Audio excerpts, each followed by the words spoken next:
plus heureux de vous faire partager un petit peu le thème que je vais développer ce soir, qui est le thème de la guérison radicale. Et pourquoi en fait la guérison radicale? Comme je l'expliquais, j'ai employé le mot guérison radicale, ce qui est un peu surprenant, bon, parce que je ne suis pas quelqu'un de radical dans ma façon d'être, bien au contraire. Simplement, ça m'a été proposé par les guides avec lesquels je travaille, en prenant ce mot radical pour montrer une décision de transformation, de changement. C'est-à-dire dans nos modes de vie, à chacun de nous, on est dans des combats, souvent dans des luttes, on cherche des moyens pour essayer de se transformer ou pour essayer de se libérer de ses souffrances. Et la voie que je vais proposer ce soir et vous expliquer, qui est la guérison radicale, c'est uniquement pour réellement que l'énergie qui est inclue dans cette voie-là, c'est une décision, vraiment la force de décision de se transformer. Alors, je fais une précision, quand je dis transformer, il n'y a rien à transformer. C'est juste une transformation de la vision que l'on a sur nous-mêmes, uniquement. Et ce qui est, je trouve, très important dans la guérison radicale, pour reprendre le mot, c'est la voie du cœur. Il n'y a rien à changer. C'est la voie de la douceur. C'est la voie véritablement où on prend la décision d'une manière radicale, enfin de s'occuper de soi, de s'apporter de l'amour, de la compassion, de la bienveillance. C'est la fin du combat intérieur. Il est vrai que très souvent, on constate qu'en permanence, on est dans un combat intérieur, un combat pour changer, c'est-à-dire j'ai envie d'être plus généreux, j'ai envie d'être plus gentil, j'ai envie d'être... etc. On peut prendre plein d'autres mots. Et il y a toujours ce combat qui est permanent. Ce qui est intéressant de savoir à un moment donné, c'est qui combat qui. Et la guérison radicale va nous amener un petit peu dans cet espace-là.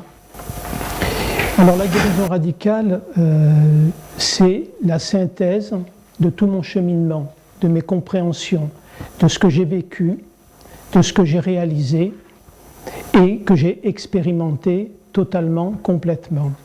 Donc ce n'est pas du tout conceptuel, ce ne sont pas non plus des théories, c'est une expérience, mon expérience, et ça marche. Voilà.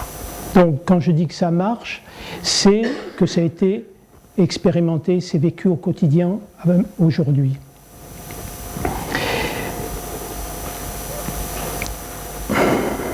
Donc, ma difficulté que j'ai pu trouver, ça a été de la mettre réellement en mots et de la structurer.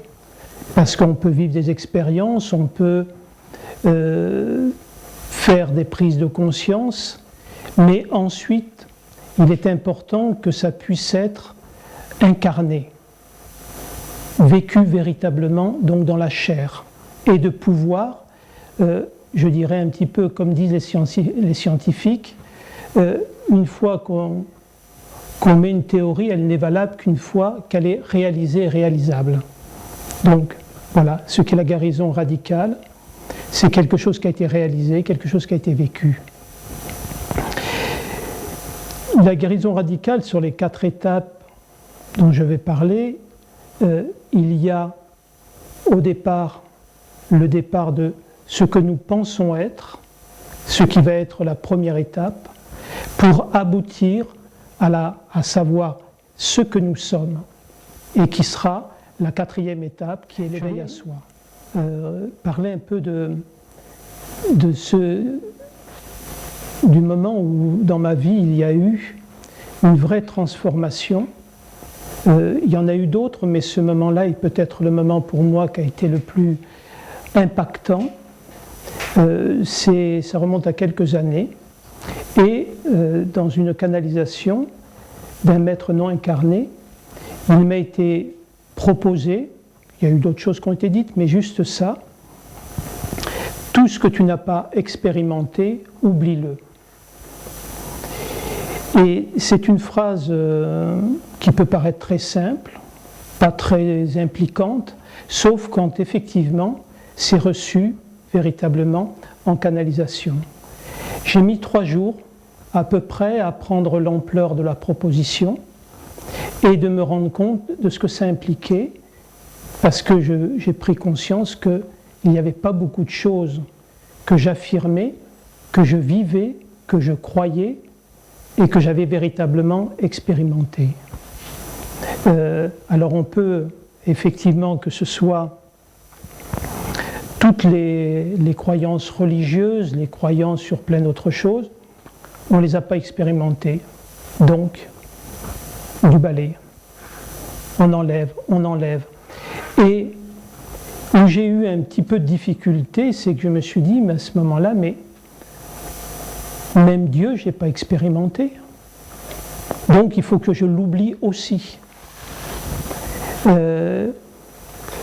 En fait, c'est pas compliqué, c'est bouleversant, mais on se retrouve libre. Tout d'un coup, on s'aperçoit, quand on se libère, au moins libéré, non, mais c'est même pas, la libération est venue après, mais à ce moment-là, on fait un inventaire. On s'aperçoit, tiens, je vois mes conditionnements, je vois mes croyances, je vois tout ce que l'on a dit sur moi, ce que je pense de moi.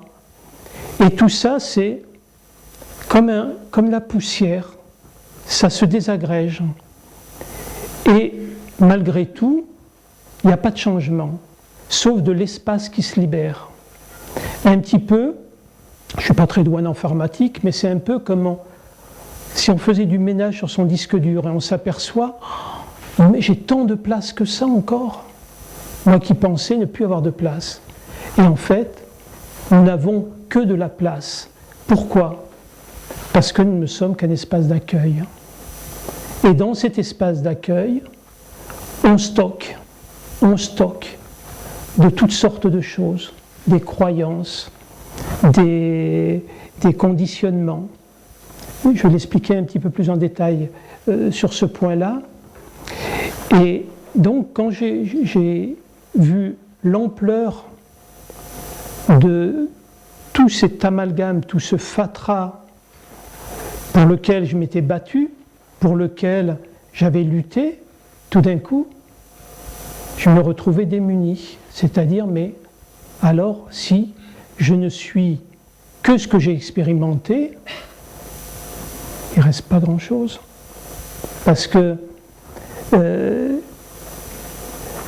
on pourrait faire le détail, mais c'est tellement vaste que ça ne peut être perçu quand on libère véritablement une croyance ou un conditionnement qui est un espace mort. Tout d'un coup, il y a le vivant qui prend sa place. Parce que à partir du moment où on enlève une croyance, un peu comme un militant politique qui se bat pour une croyance sans savoir que cette croyance, celui qui l'utilise, ne l'utilise pas de la même manière que lui, quand on enlève ça, je suis libre. Et je pense que véritablement, prendre conscience de cette réalité en nous, prendre conscience de toutes les choses pour lesquelles on se bat, les croyances sur nous, les croyances sur mes conditionnements, sur les images que j'ai de moi-même, qui ne sont en fait et n'ont été que données par quelqu'un, c'est-à-dire que je m'appelle Alain, mais ça me fait penser à mon fils Valentin qui un jour, on lui dit « Oh, tu as un joli prénom ». Il dit « Ah oui, mais il n'est pas à moi, c'est mes parents qui me l'ont donné ». Vous voyez, tandis que en tant qu'adulte, si on vous appelle par votre prénom, on peut vous retourner. Vous n'avez même pas décidé de vous appeler comme ça. Vous voyez ?